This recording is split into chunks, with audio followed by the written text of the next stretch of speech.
La bataille est loin d'être finie. Je dirais même qu'on entre dans une autre phase encore plus critique. Voilà pourquoi on met le Québec sur pause 3 semaines de plus. Les commerces, puis les entreprises de biens non essentiels qu'on avait fermés jusqu'au 13 avril, qu'on repousse cette date au 4 mai. Rien n'est garanti. Tant qu'on n'aura pas vu une baisse du nombre de cas, on ne peut pas penser réouvrir. Le gouvernement admet que cette pandémie montre les limites de la mondialisation, qu'on devra fabriquer et produire davantage au Québec afin d'être moins dépendant de la Chine et des États-Unis. Le secteur des équipements médicaux, j'ajouterais même des médicaments, il faut être capable en santé là, d'être autonome.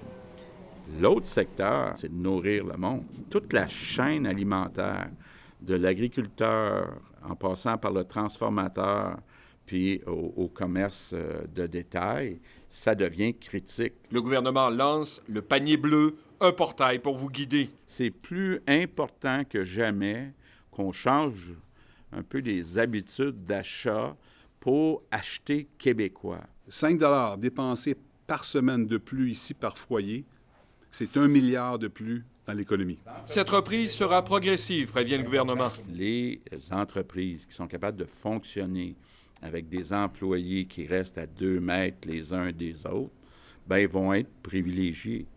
Les régions ou les sous-régions où il y a moins de cas, où les cas sont en baisse plus rapidement, mais peuvent être aussi les premières à être réouvertes. Il faut s'armer de patience. Si on relâche nos efforts, ça va juste retarder le moment où on va pouvoir revenir à une vie normale. Quand ça va redescendre, qu'on va être en contrôle, même s'il y a d'autres vagues qui viennent, si le réseau de la santé est en contrôle... Selon les données compilées par Google, c'est au Québec, en Amérique du Nord, qu'on respecte le plus la consigne de rester à la maison. Je veux dire, bien sûr, bravo et merci à tous les Québécois.